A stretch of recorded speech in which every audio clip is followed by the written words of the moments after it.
하나님의 말씀 야고보서 4장입니다.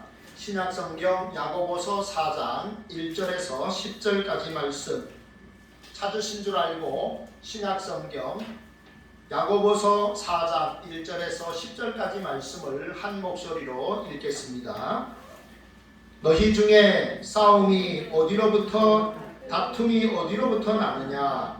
너희 지체 중에서 싸우는 정욕으로부터 나는 것이 아니냐? 너희는 욕심을 내어도 얻지 못하여 살인하며 시기하여도 능히 취하지 못함으로 다투고 싸우는도다.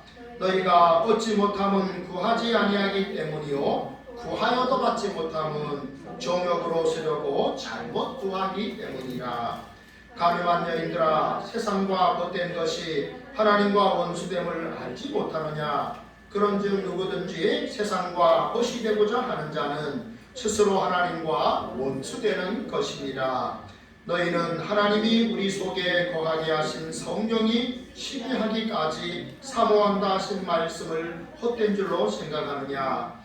그러나 더욱 큰 은혜를 주시나니 그러므로 일렀으되 하나님이 교만한 자를 물리치시고 겸손한 자에게 은혜를 주신다 하였느니라. 그런즉 너희는 하나님께 복종할지어다. 마귀를 대적하라. 그리하면 너희를 피하리라. 하나님을 가까이 하라. 그리하면 너희를 가까이 하시리라. 죄인들아, 손을 깨끗이 하라. 두 마음을 품은 자들아, 마음을 성결하게 하라. 슬퍼하며 애통하며 울지어다. 너희 웃음을 애통으로 너희 즐거움을 근심으로 바꿀지어다. 주 앞에서 낮추라. 그리하면 주께서 너희를 높이시리라. 아멘. 네, 오늘 우리 말씀의 제목을 한번 읽어볼까요? 하나님을 가까이 하라. 아멘. 캐나다에서 실제로 있었던 일입니다. 젊은 부부가 캐나다에서 결혼을 하고 자녀를 낳았는데 이 아이를 이제 키울 사람도 필요했고 한국에 어머니가 혼자 계시니까 이 며느리가 남편에게 이야기를 해서 어머니에게 캐나다에서 함께 살자고 이렇게 제안을 해서 어머니가 오게 됩니다. 부부는 이제 돈을 또 벌어야 되니까 열심히 또 출근을 하고 이 손녀는 결국 이제 할머니가 키우게 된 겁니다. 그래서 이제 집에만 있다 보니까 갑갑하니까 유모차에다가 이제 아이를 태우고 이제 공원을 나가게 된 거죠. 그런데 보니까 굉장히 초라하게 아주 행색이 남루한 한 할아버지께서 벤치에 혼자 앉아 계신 겁니다. 그래서 그 모습을 보고 그 다음 날에는 김밥을 싸서 좀 드렸습니다. 할아버지가 아주 잘 드셨습니다. 그래서 그 다음에는 잡채를 해드렸습니다. 그 다음에는 불고기를 해드렸습니다. 이렇게 계속해서 이 할아버지에게 음식을 대접을 했습니다. 시간도 지나고 이 할머니가 영어도 조금씩 하게 되었습니다. 수개월이 지난 후에 이 할머니가 할아버지로부터 청혼을 받게 된 겁니다. 할아버지께서 할머니에게 실은 내가 사별하고 혼자 사는데 당신하고 결혼하면 좋겠습니다 라는 이야기를 했습니다. 할머니가 그 말을 듣고 집에 돌아와서 끙끙 앓습니다.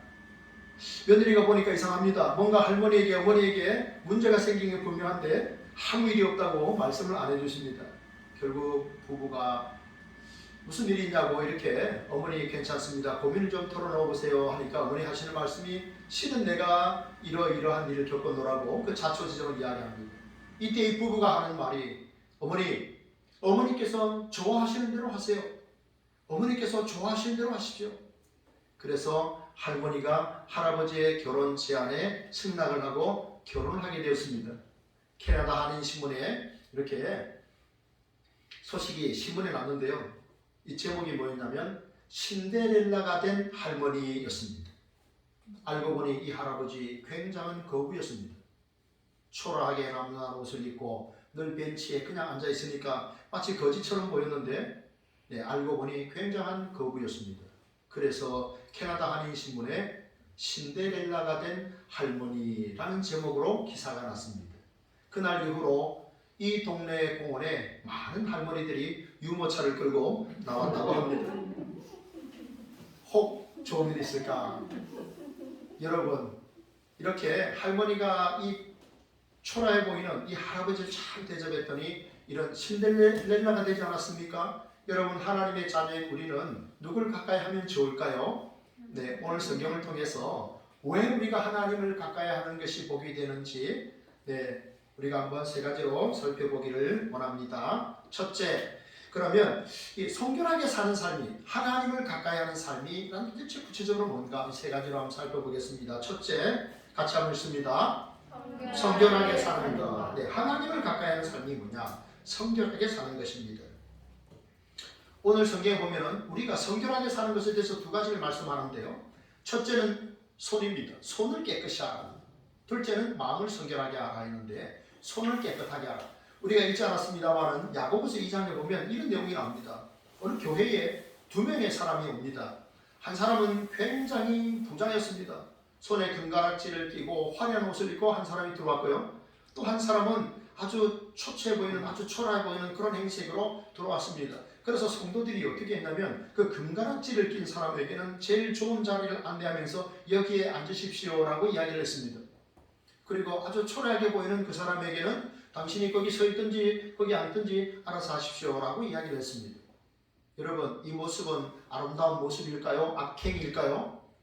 악행입니다. 악한 모습입니다. 이것은 악한 것입니다. 그래서 야고보 사도가 이 서신서를 보내는 가운데 이렇게 이야기를 하죠. 하나님께서 세상에서 가난한 우리를 택하셔서 믿음에 부요하게 하셨는데 너희가 어찌 가난한 자를 이렇게 차별할 수가 있느냐? 내 이웃을 내 몸같이 사랑하는 것이 주님의 뜻인데 어찌 이렇게 차별하여서 하나님 앞에 죄를 짓느냐? 너희가 이웃 사랑하기를 내 몸같이 했더라면 하나님의 칭찬과 상을 받을 텐데 어찌 이런 악을 행하느냐? 책망하는 것을 볼 수가 있습니다. 여러분, 하나님을 가까이 하는 사람, 하나님을 사랑하는 사람은요 늘 조심해야 됩니다. 말을 조심하셔야 돼요. 그리고 이 손을 깨끗이 하라는 말은 행동을 조심하라는 겁니다. 여러분, 생각해 보십시오. 우리가 찬양할 때 어떻게 합니까? 물론 손짓으로도 찬양할 수 있죠. 그런데 여러분, 우리가 무엇으로 신앙을 고백하고 하나님을 찬양합니까? 우리의 입술로 합니다. 우리의 입술로. 우리의 입술로 하나님을 찬양하면서 동시에 우리의 이 입으로 또 무엇을 합니까? 하나님의 형상으로 지음받은 사람을 저주합니다. 원망하고 불평합니다. 여러분, 샘에서 단물과 쓴물이 함께 날 수 있을까요? 안 되겠죠. 하나의 물만 나겠죠. 어찌 샘물이 단물이 나고 또 쓴물이 나겠습니까? 제가 강원도 영월에서 33살에 이제 담임으로 가가지고 40세 봄에 나온 적이 있는데요. 그 영월군에 가면은 주천면이라고 하는 동네가 있습니다. 주천이라는 말은 술주자의 샘천자입니다. 제가 사는 동네에서는 한 20분 이상 떨어져 있는 곳이었지만 어쨌든 영월에 주천면이라는 면이 있는데요. 여기에는 상놈이 술을 마시면 탁한 술이 나옵니다. 그리고 양반이 술을 마시면 맑은 술이 나오는 거예요. 어느 날 돈 주고 한 상놈이 양반이 되었습니다. 돈으로 신분을 산 겁니다. 그런데 그 샘에 가서 이제 내가 양반이 되었으니까 술을 뜨면은 깨끗한 술이 나오겠거니 하고 떴는데 탁주가 나온 겁니다. 그래서 우물을 덮었다. 이런 전설 아닌 전설이 나옵니다. 어찌 여러분, 한 샘에서 그렇게 나올 수가 있겠습니까? 안 되는 것이죠. 여러분, 어떻게 생각하면 우리 입이 샘이에요. 계속해서 이렇게 나오잖아요. 하나님을 찬양하는 말도 나오고 하나님의 형상으로 지음받은 사람을 저주하는 말도 나옵니다. 이것이 합당하지 않다는 것이죠. 우리가 하나님을 찬송하는 우리의 입술로 또 우리의 형제들에게 우리가 그들을 원망하고 또 책망하고 저주하는 것이 아니라 정말 지혜롭게 우리의 입술로 형제와 교제하는 그런 삶을 살기를 축복합니다. 구약의 제사장들이 성소에 들어갈 때 반드시 물두멍이라고 하는 그 세숫대같이 생긴 거기에다 손을 씻고 성소에 들어가서 일을 했습니다. 성결함이죠. 내 죄를 씻는다는 성결함이고, 또 하나는 유대인들의 전통 가운데는 음식을 먹기 전에 항상 손을 씻어야 했습니다. 이것은 청결입니다. 오늘 야고보 사도가 하는 말이 뭡니까? 성도에게 가장 필요한 게 뭐냐? 자기의 죄를 깨끗하게 하는 것이다. 자기의 죄를 주의 보혈로 씻고 깨끗함을 받는 것이다. 이런 말씀을 하는 것입니다. 이사야 1장 15절에 보면 이런 충격적인 말씀이 있습니다. 한번 들어보십시오. 너희가 많이 기도할지라도 내가 듣지 아니하리니 이는 너희의 손에 피가 가득함이라. 하나님께 우리가 모여서 기도를 엄청 많이 해도 하나님께서 듣지 않으시겠다. 왜냐하면 너희 손에 피가 가득하기 때문이라. 너희는 스스로 씻고 깨끗하게 하여서 내 목전에서 너희 악한 행실을 버리고 선행을 하고 정의를 행하고 학대받는 자를 도와주고 고아를 위하여 신원하며 과부를 위하여 변호하라. 여러분, 우리의 손에 피가 묻어 있다는 것은 우리의 삶에 죄가 가득하다는 것입니다. 이것을 씻어내고 주의 보혈로 씻어내시고 우리는 선한 행실, 정의로운 행실, 고아와 과부를 돌보는 이런 삶을 살아갈 수 있기를 원합니다. 그리할 때 우리의 기도가 하나님 앞에 응답될 줄 믿습니다. 둘째로 마음을 순결하게 하라 했습니다. 마음을 순결하게 하라. 여러분, 잠언 4장 23절에 보면 저와 여러분이 잘 암송하고 있는 친숙한 말씀 있죠. 뭡니까? 무릇 모든 지킬 만한 것 중에 더욱 내 마음을 지키라. 생명의 근원이 위에서 납니다. 마음을 지켜야 한다라고 했습니다. 마음을 순결하게 하라 했는데요. 여기서 마음을 순결하게 하라는 뜻은 흩어져 있는 두 마음을 하나로 집중하라 이런 뜻입니다. 흩어져 있는 두 마음을 하나로 집중하라. 여러분, 우리는 지금 이 땅을 살아가고 있지만 우리는 이중시민권자입니다. 저나 우리 김준하 성도님이나 또 우리 권사님이나 집사님이나 우리 모두는 다 이중국적자예요. 이중국적자. 어디 국적자입니까? 대한민국과 천국 두 나라의 국적을 가지고 있습니다. 그런데 우리가 더 사모해야 할 나라는 하나님의 나라인데 우리는 어쩌면 이 땅을 더 사모하는 거예요. 과거에는 정말 이밥에 고깃국, 쌀밥에 고깃국 먹는 것이 정말 소원이었잖아요, 그죠? 그랬는데 요즘은 다 잘 먹고 살잖아요. 그러다 보니까 우리가 따뜻하고 이렇게 하니까 하나님의 나라에 대한 소망이 자꾸 사라지는 거예요. 영원한 하나님의 나라, 아니 이 땅도 좋은데 뭐 영원한 하나님의 나라 이렇게 하는 거죠. 마귀의 전략입니다. 여러분, 우리가 하나님 나라의 시민이라고 말하면서 하나님 나라보다는 이 땅을, 하나님의 말씀보다는 세상의 가치관을 더 추구하고 있는 이 모습에서 마음을 한 곳으로 정해버리라 하는 것입니다. 여러분, 결혼하기 전에는 모르겠습니다. 우리 최진영 집사님은 우리 고 장진 씨랑 결혼하시기 전에 몇 사람의 남자분을 만나신지 모르겠습니다. 저도 소개팅도 해보고 미팅도 해보고 해봤습니다. 그런데요, 우리가 결혼하기 전에는 많은 사람을 만날 수 있죠. 왜냐하면은 어떤 성품을 가진 사람인가, 어떤 것을 추구하는가, 왜 이렇게 할 수 있잖아요. 그러나 결혼할 때는요, 마음을 하나로 정해야 됩니다. 내가 결혼한다는 것은 뭡니까? 이 한 사람을 선택하기 위해서 세상에 30억의 남자를 포기하는 거예요. 내가 이 한 여인을 내 아내로 맞이하기 위해서 30억의 여인을 내가 포기하는 거예요. 하나로 내 마음을 정하는 거예요. 마음을 성결하게 하라는 말은 바로 그런 뜻입니다. 우리는 예수님의 신부입니다. 신랑은 주님이십니다. 우리는 신부입니다. 주 나의 신랑, 나 주의 신부, 그 사랑은 내 기쁨. 그래서 그렇게 우리가 예수 그리스도의 신부로서의 분명한 생각, 그런 삶을 살아가라는 그런 말씀입니다. 여러분, 생각해 보십시오. 우리와 하나님 사이에 장벽이 있습니다. 그게 뭡니까? 보이지 않는 장벽이 있는데 그게 바로 죄입니다. 죄가 하나님과 우리 사이를 가로막은 거예요. 여러분, 생각해 보세요. 제가 지난주에 칼럼을 창세기를 썼습니다. 하나님께서 세상을 만드셨는데 6일 되는 날 그 마지막에 사람을 만드셨습니다. 그런데 그 앞에 사람을 위해서 모든 것을 만드신 거예요. 하나님께서 놀랍도록 이 우주 모든 만물을 다 만드셨죠. 그리고 마지막 날에 하나님의 형상으로 사람을 지으신 거예요. 모든 것을 다 주셨죠. 우리를 위해서.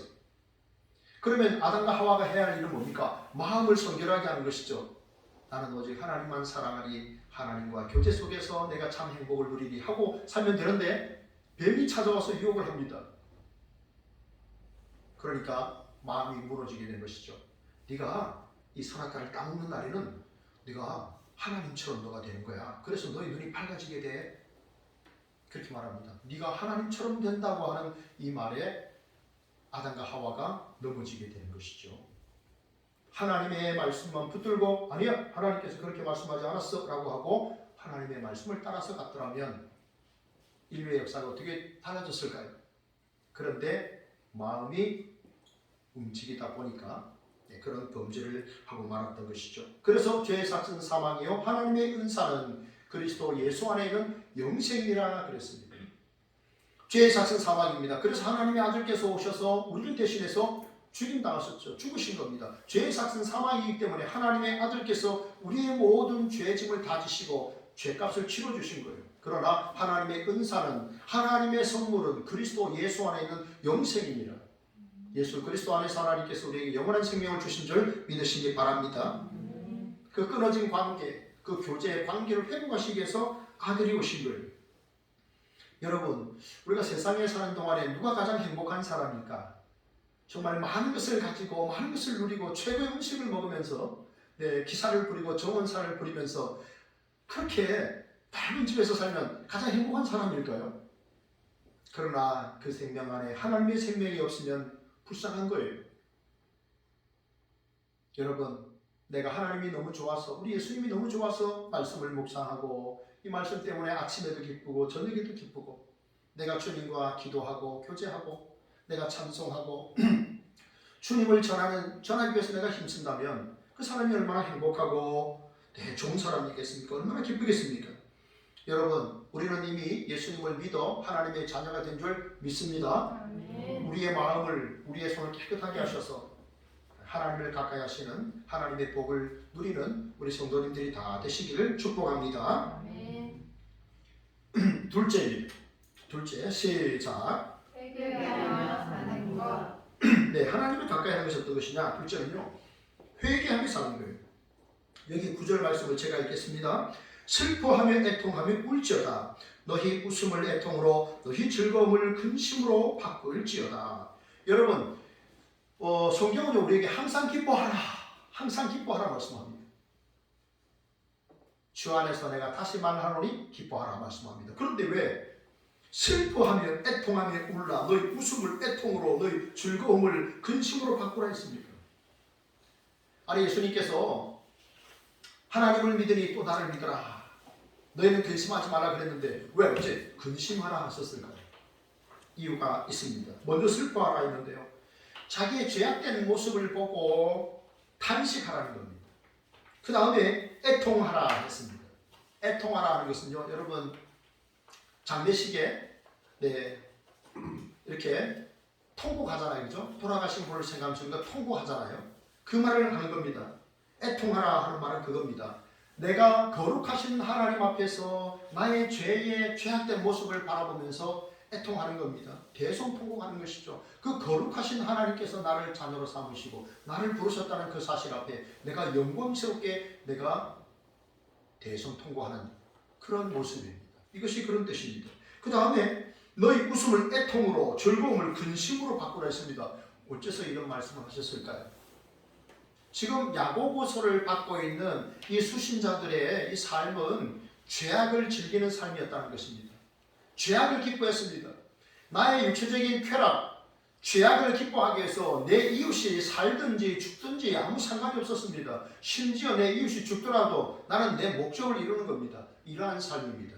그래서 너희의 웃음을 애통으로, 즐거움을 근심으로 바꾸라, 이렇게 말씀을 하고 있는 겁니다. 나의 이기적인 욕망을 내가 채우기 위해서 남의 고통은 아무 상관이 없는 것입니다. 내 이웃의 아픔, 슬픔과는 내가 아무런 관심을 갖지 않는 것입니다. 이런 삶을 살아가는 것이죠. 여러분, 오늘 본문 1절에서 4절까지 말씀을 보세요. 여기 말씀에서 선하고 아름다운 단어가 있을까요? 1절에서 4절 말씀 보세요. 선하고 아름다운 단어. 1절에 싸움, 다툼, 정욕. 2절에 욕심, 시기, 다툼, 싸움. 3절에 정욕, 4절에 간음. 또 세상과 벗된 하나님과 원수. 이런 말이 야고보서에 계속 나오고 있습니다. 여기에 무슨 선하고 아름다운 단어가 있습니까? 여러분, 사실 우리 하나님의 자녀들은요, 세상과 원수된 사람들이에요. 그죠? 세상과는 원수요, 하나님과 벗이 되어야 됩니다. 그런데 오늘 야고보서를 보면 너희가 세상과 벗이 되고 하나님과 원수되었다, 이렇게 말씀하고 있습니다. 이들의 지금 윤리적인 삶, 신앙의 생활이 이렇게 필전에 있다는 것을 말씀하고 있지요. 여러분, 사울 왕이 되었습니다. 이스라엘의 초대 왕이 되었잖아요. 그죠? 우리 대한민국에도 또 조선시대에도 첫 번째 왕이 있잖아요. 첫 대통령. 그러면 이스라엘이라고 하는 긴 역사 속에 첫 번째 왕이 있었습니다. 그전에는요, 왕이 없었어요. 사사가 다스렸어요. 무슨 말이냐면 이스라엘은 신정국가였습니다. 신이 통치하시는 나라, 하나님이 통치하시는 나라였기 때문에 왕이 세상에 필요 없었어요. 근데 사람들이 자꾸 아니 주변에 왕국에 왕이 있는데 하나님 우리도 왕을 세워주세요 하니까 왕을 세운 첫 번째 왕이 사울입니다. 그런데 그가 어떻게 합니까? 선지자의 말씀을 듣고 사무엘의 말씀을 듣고 이렇게 아말렉과 전투를 벌이는데 온전히 순종하지 못했어요. 왕도 살리고 소와 양떼도 살렸어요. 왜 이렇게 했느냐? 하나님께서 다 진멸하라고 했는데 왜 이렇게 살렸느냐라고 하니까 당신은 하나님께 예배하려고 제사하려고. 그래서 말씀하죠. 듣는 것이 순종하는 것이 제사보다 낫다. 순종이 제사보다 낫다 합니다. 그리고 사무엘이 이렇게 말합니다. 왕이 여호와의 말씀을 버렸으므로 여호와께서 왕을 버리셨나이다. 이렇게 말합니다. 여러분, 우리가 하나님의 말씀을 버린다는 것, 말씀에 순종하지 않는다는 것은 내가 하나님을 굉장히 없이 여긴다는 겁니다. 다르게 여긴다는 거예요. 그래서 그런 책망을 받았던 것을 우리가 볼 수 있습니다. 여러분, 우리는 늘 하나님 중심으로 또 성경 중심으로 살아갈 수 있기를 축복합니다. 세상 사람들은 어떻게 하는 것이 나에게 가장 이익이 많을까를 늘 생각합니다. 그러나 하나님의 백성은 어떻게 하면 이게 하나님의 뜻에 가깝고 하나님께 더 영광이 되는가, 그런 생각을 하고 살아가야 됩니다. 여러분, 만약 우리가 하나님의 자녀인데 끊임없이 하나님의 뜻과는 상관없이 계속해서 내가 이기적인 나의 욕망을 따라 살아간다면 어떻게 될까요? 하나님이 어떻게 될까요? 굿바이 하는 거예요. 하나님 안녕, 굿바이. 그럼 누가 손해일까요? 궁극적으로 자기가 손해인 거예요. 하나님을 떠나면 그 인생이 가장 손해인 거예요. 이런 사람들이 모인 교회는 어떻게 되겠습니까? 결국 무너지겠죠. 와야 되는 거예요. 여러분, 우리는 하나님 앞에 늘 자신의 모습을 돌아보고 회개하면서 회개에 합당한 열매를 맺으며 살기를 축복합니다. 고린도서 7장 9절 10절을 이렇게 말씀합니다. 내가 지금 기뻐함은 너희로 근심하게 한 까닭이 아니고 너희가 근심함으로 회개함에 이른 까닭이라. 하나님의 뜻대로 하는 근심은 후회할 것이 없는 구원에 이르게 하는 회개를 이루는 것이요, 세상 근심은 사망을 이루는 것입니다.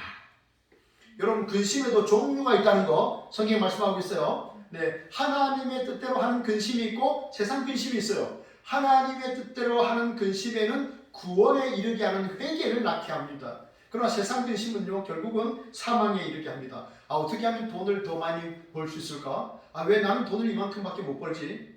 왜 나는 이렇게 살지? 이렇게 세상 근심만 하다 보면 결국은 사망에 이르게 됩니다. 그러나 하나님의 뜻대로 할 때 하나님의 근심, 하나님, 내가 하나님의 백성인데 어떻게 살아야 되겠습니까? 이렇게 하나님의 뜻대로 하는 근심은 구원에 이르게 하는 회개를 낳게 한다 그랬습니다. 4절에 보면 세상과 벗된 것이 하나님과 원수됨을 알지 못하느냐 그랬는데요. 이 말은 결국 내가 하나님의 말씀을 믿노라 하면서 세상의 가치관, 세상의 풍조, 세상의 트렌드를 따라간다는 거예요. 그렇습니다. 이런 것을 말하는 거죠. 요한일서 2장 15절은 이렇게 말씀합니다.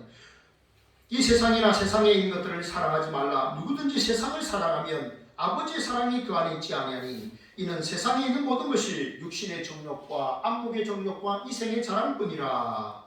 다 아버지께로부터 온 것이 아니요 세상으로부터 온 것이라. 이 세상도 그 정욕도 지나가되 오직 하나님의 뜻을 행하는 일은 영원히 거하느니라. 아멘.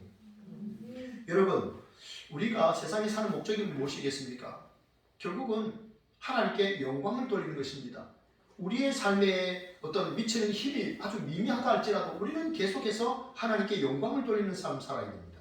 하나님을 기쁘시게 하는 삶을 우리가 끝까지 살아야 됩니다. 여러분, 저는요, 어렸을 때, 초등학교 다닐 때 아버지로부터 이런 말씀을 자주 들었습니다. 권불신년이다. 권불신년이다. 무슨 뜻일까요? 권세는 신년을 가지 못한다 하는 겁니다. 권불신년이다. 정권이 바뀌니까 어떻게 됩니까? 우리는 그런 걸 자주 경험하잖아요. 그래서 권세가 그리 오래 못 갑니다. 재물이 그리 오래 못 갑니다. 여러분, 재물이 마지막 날 그 사람을 붙들어주지 못해요. 그 사람 마지막 날에 그의 세상적인 지유가 그를 붙들어주지 못합니다. 그를 천국으로 이끌어가지 못해요. 그래서 성경은 하나님의 뜻을 행하는 자는 영원히 거한다라고 했습니다. 늘 이 땅에서 하나님의 말씀 속에 자기를 돌아보고 하나님을 가까이 하려고 하고 그렇게 하나님과 친밀한 사람, 또 그 사람의 마지막은 어떻습니까? 그 사람이 결국은 새하늘과 새 땅에 들어가지 않습니까? 새로운 몸을 입고 우리의 이 몸으로는 이 썩을 몸, 죽을 몸, 이 병들 몸, 이 몸 가지고는 새하늘과 새 땅에서 영원히 살지 못하니까 하나님께서 우리에게 새로운 몸을 입혀주시는 거잖아요. 부활체, 새로운 몸을 입혀주시잖아요. 이 땅에서 하나님과 교제하고 그 땅에서 하나님과 교제하니 얼마나 복됩니까? 미국에 여러분 유명한 부흥사가 있죠. D.L. 무디라고 하는 분 여러분 많이 들어보셨죠? 이 무디라는 분은요 목사 안수를 받지 못하셨어요. 그래서 우리가 이제 무디 선교사님, 무디 선생님 이렇게 말하는데 어느 날 청년이 이 D.L. 무디에게 찾아왔어요.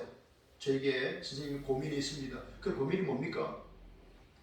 제가 실은 회사를 다니고 있는데 돈에 순간 눈이 멀어서 제가 회사에 공금을 $1,500를 그 당시에 횡령을 했습니다.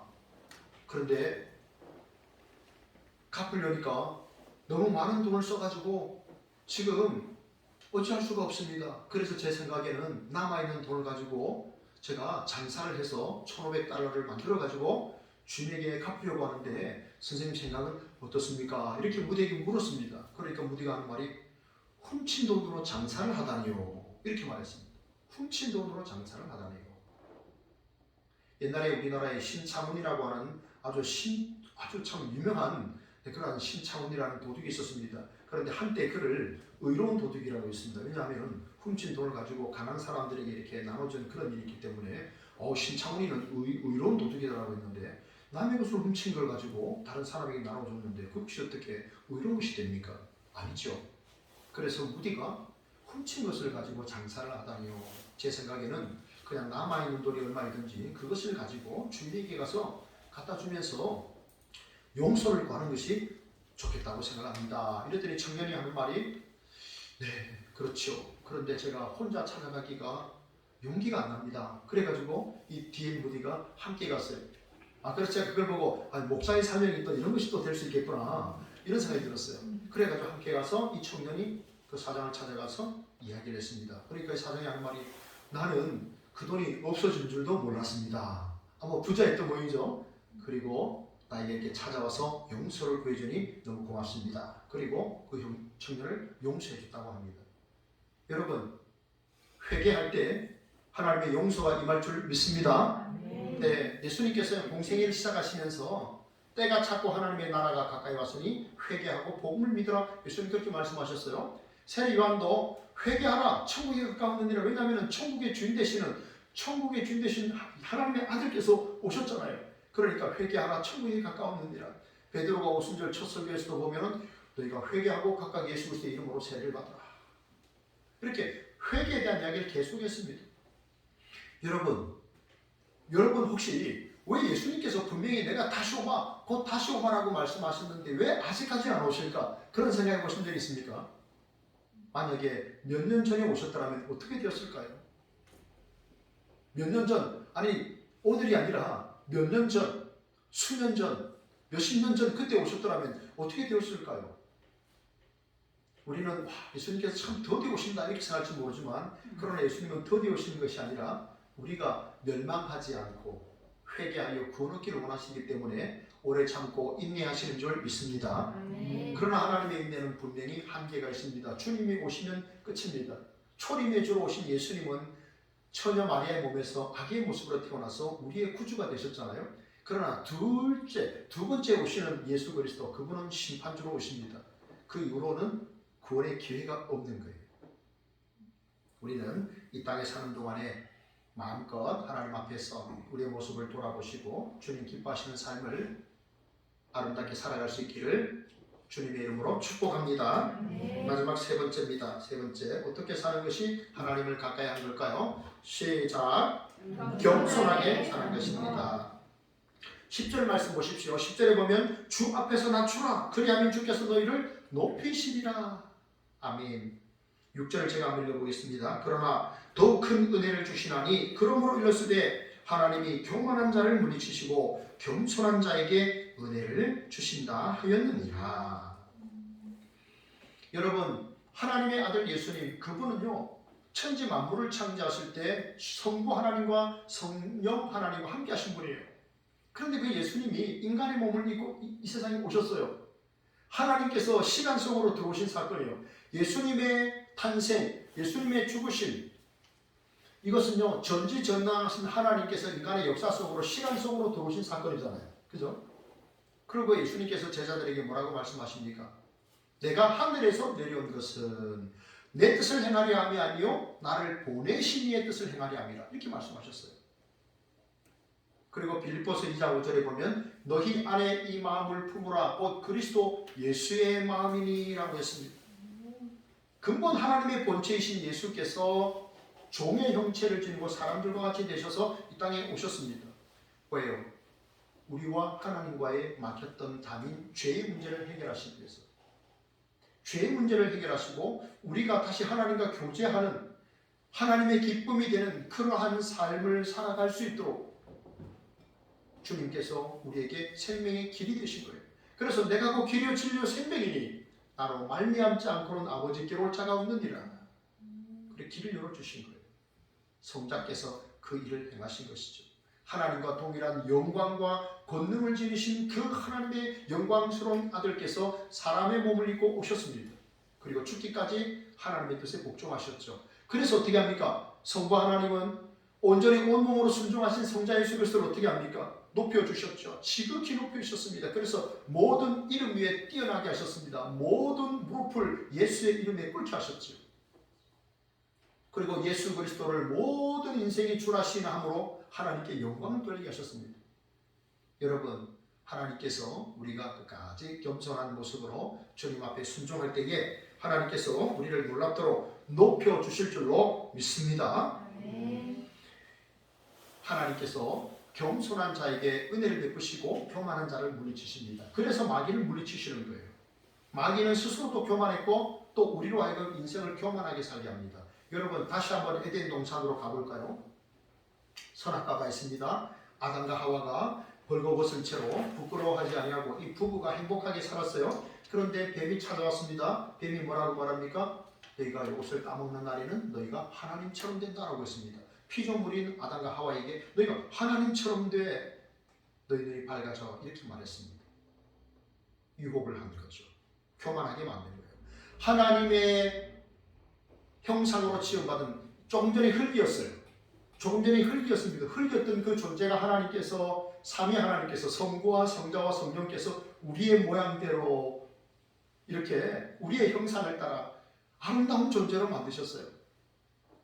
조금 전에 흙이었는데 하나님께서 그 코에 생명의 기운을 불어넣으셔서 살아있는 영적인 존재가 되게 하셨어요. 그런 존재인데 그러면 하나님과 떼려야 뗄 수가 없는 거죠. 그런데 그 존재를 유혹을 했습니다. 니들이 하나님처럼 된다. 하나님과 똑같이 되는 거야. 결국은 교만하게 만든 거죠. 하나님 없이도 살게 만든 겁니다. 결국 범죄하게 됩니다. 이게 바로 마귀가 하는 짓입니다. 그런데 요한계시록에 보면 마귀의 운명이 나오죠. 그래서 우리는 어떻게 합니까? 마귀를 대적하라, 이렇게 말씀했습니다. 여러분, 예수님께서 마귀를 대적한 사건이 나오잖아요. 예수님이 40일 금식하신 이후에 줄이고 배가 얼마나 고프셨을까요? 그런데 마귀가 찾아옵니다. 이렇게 말하죠. 네가 만약 정말 하나님의 아들이라면 이 돌들이 떡덩이가 되게 하라. 하나님의 아들의 권세를 돌이 떡덩이가 되게 하는 권세로 이렇게 유혹을 한 거예요. 그 다음에 어떻게 합니까? 또 이렇게 천하만국을 보여주면서 네가 나에게 이렇게 무릎 꿇어 경배하면 내가 입은 것을 내게 주겠다, 이렇게 유혹을 합니다. 그리고 또 네가 만약 하나님의 아들이면 이 성전 높은 꼭대기에서 떨어져 내려봐라. 시편에 분명히 받아주겠다고 하지 않느냐. 이게 바로 시험이고 유혹입니다.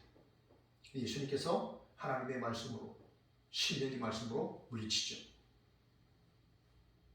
여러분, 마귀는요, 주님이 다시 오시는 그날까지 심지어 예수님조차 시험했던 그 마귀가 여러분 우리를 뒤흔들지 않겠습니까? 끊임없이 마음에 요동치게 하지 않겠습니까? 그럴 때 어떻게 됩니까? 마귀를 대적해야 됩니다. 말씀으로, 하나님의 말씀으로 여러분에게 그런 생각이 들어올 때 여러분 하나님의 말씀과 기도로 물리치시기를 축복합니다. 마귀를 대적하라. 그리하면 그가 피하리라. 하나님의 말씀으로, 하나님으로 우리가 대적하는데 이길 수가 없죠. 다윗이 골리앗을 이긴 건 뭡니까? 너희는 칼과 단창으로 나오지만 나는 여호와 살아계신 하나님의 이름으로 너에게 나아간다. 이렇게 하고 물맷돌로 그 거부를 이기지 않았습니까? 여러분, 하나님은요 우리를 겸손의 문으로 찾아오십니다. 마귀는 교만의 문으로 우리를 찾아옵니다. 겸손한 사람은요 내가 교만한 사람이다라고 생각하고 살아가는 사람이 겸손한 사람이라고 합니다. 나는 교만한 사람이다라고 생각하고 살아가는 사람이 겸손한 사람이고, 교만한 사람은요 어떤 사람일까요? 나는 겸손한 사람이다라고 생각하는 사람이 교만한 사람이라고 합니다. 미국에 유명한 흑인 교육가가 있었습니다. 이번에 이름이 부커 워싱턴 박사인데요. 흑인입니다. 흑인에 대한 편견이 있잖아요, 그죠? 그런데 이 엘라바마 주에 이 터스키기 대학의 총장으로 부임했어요. 엘라바마 여러분 많이 들어보셨죠? 멀고 먼 엘라바마 나의 고향은 그곳 변저울을 메고 나는 너를 찾아왔노라. 그런 노래 엘라바마 우리 많이 들어봤잖아요, 그죠? 네, 그런데 이제 그 대학의 이제 총장으로 이제 부임을 했는데 어느 날 부자 동네를 이렇게 이제 그 총장님이 산책을 하게 됐어요. 혼자서. 그 흑인이잖아요. 근데 그 백인 여사분이 그 흑인을 불렀어요. 이리 좀 와보세요. 불러가지고 내가 몇 달러 줄 테니까 우리 집에 장작 좀 패세요. 장작 좀 패가지고 저 벽난로 옆에다 좀 차곡차곡 좀 쌓아주세요. 그랬어요. 그래서 이 워싱턴 박사가 이제 팔을 걷어들고 장작을 팼어요. 그리고 잘 쌓아둔 거예요. 몇 달러를 받았는지 돈을 받았는지는 모르겠어요. 그런데 이제 그 총장님 가고 난 다음에 그 부잣집에 일하는 흑인 하녀가 그 아주머니에게 이야기를 한 거예요. 사모님, 저분이 대학 총장님이십니다. 부커 워싱턴 박사입니다. 이렇게 이야기를 한 거예요. 백인 여자가 엄청난 충격을 받은 거죠. 얼마나 놀랐겠습니까? 자기가 총장인데 그것도 모르고 흑인이라고 그냥 불러가지고 내가 돈 몇 달러 줄 테니까 자기 집에 지금 장작을 캐게 했잖아요. 그래서 그 다음날 총장실에 찾아가가지고 백배 사죄를 한 겁니다. 총장님 미안합니다. 내가 총장인지도 모르고 참 죄송합니다. 그러니까 총장이 하는 말이 아닙니다. 저는 그때 바쁘지도 않았고 할 일도 없었습니다. 그리고 이웃을 돕는다는 게 이게 하나님의 뜻을 행하는 거 아닙니까? 저도 즐거웠습니다. 이렇게 오히려 위로를 해줬다고 합니다. 여러분 혹시 로렌스 형제라는 그런 책 혹시 읽어보셨습니까? 로렌스 형제라고 하는 아주 유명한 그 형제가 있습니다. 아주 소책자인데, 그런데 그 로렌즈 수도사가 이제 어느 그 이제 수도원의 원장으로 부임을 하게 되는데 그 수도원이 굉장히 싸우기로 악명이 높은 그런 곳이었어요.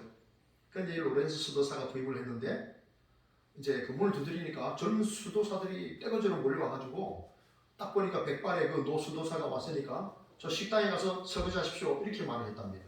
그래서 원장으로 부임했지만 이 로렌스 수도사가 아무 말 없이 거기에서 한 달, 두 달, 세 달 계속 그 수도사들이 밥 먹고 난 다음에 그 설거지하고 그렇게 세 달을 봉사를 했다는 겁니다. 그런데 세 달 후에 감독이 온 거예요. 수도사 전체에 감독이 와가지고 하니까 젊은 수도사들이 바짝 울었던 거죠. 긴장한 거죠. 그러면서 물었어요. 이 감독이 원장님은 지금 어디 갔습니까? 하니까 젊은 수도사들이 아니 원장님 아직 부임 안 하셨는데요. 아니 무슨 소리야. 내가 3개월 전에 로렌스 수도사를 이곳 원장으로 보냈는데. 젊은 수도사들이 깜짝 놀란 거예요. 아니 그 저 설거지하는 그 할아버지가 그래가지고 전부 달려가가지고 무릎을 꿇고 백배 사죄를 하고 원장님 죄송합니다. 이렇게 그냥 평수도사인 줄 알고 3개월 동안 설거지 시키고 온갖 구박과 학대를 다 했는데 죄송하다고. 그래가지고 그 싸움이 많던 수도원 중에서도 싸움이 제일 많은 악명 높은 그런 수도원이었는데 그 로렌스 형제의 그 수도사의 그 모습을 통해서 그 수도원이 정말 화평을 이루는 화목을 이루는 그런 공동체가 되었다고 합니다. 여러분 우리가 하나님을 가까이 한다는 건 실은 하나님은 눈에 보이지 않잖아요. 그죠? 하나님 눈에 보이지 않잖아요. 하나님이 눈에 보이지 않는 하나님인데 내가 그분을 어떻게 가까이 하겠습니까? 어디 계시는지도 모르는데. 그러나 무소부지하신 하나님께서 우리가 하나님을 가까이 하는 그러한 방법을 알려주셨습니다. 그렇게 사는 거예요. 성결하게 회개하면서 겸손하게 사는 거예요. 그것이 내가 하나님을 가까이 하는 거예요. 그리하면 그가 너희를 가까이 하시리라. 하나님이 우리를 가까이 하시겠다고 했어요. 하나님이 우리의 인생의 힘이 되시고 우리 인생의 위로자가 되어주시고 우리 인생의 안내자가 되어주시겠다 약속하셨습니다. 여러분, 하나님을 올 한 해 가까이 하십시오. 여호와께 가까이 함이 하나님을 가까이 함이 내게 복이라. 하나님을 가까이 하라. 그가 너희를 가까이 하시리라 말씀했습니다. 주님 가까이 하셔서 하나님의 놀라우신 영육의 복을 받아 누리는, 그리고 그 복을 이웃에게 마음껏 나눠주는 저와 여러분 되기를 진심으로 바랍니다. 하나님 감사합니다. 오늘도 복된 주일 우리에게 믿음과 건강을 주셔서 하나님 앞에 나와 예배할 수 있는 은총을 주시니 감사합니다. 하나님, 우리도 주께서 기뻐하시는 삶, 하나님을 가까이 하는 삶을 회복하게 하시고, 그래서 하나님이 우리를 가까이 하시는, 하나님께서 우리에게 주시는 놀라운 은혜를 받아 누리는, 그리고 그 은혜와 복을 이웃에게 마음껏 퍼나눠주는 하나님 축복의 통로로 살아갈 수 있는 저희들이 되게 하여 주옵소서. 예수님 이름으로 감사하며 기도합니다. 아멘.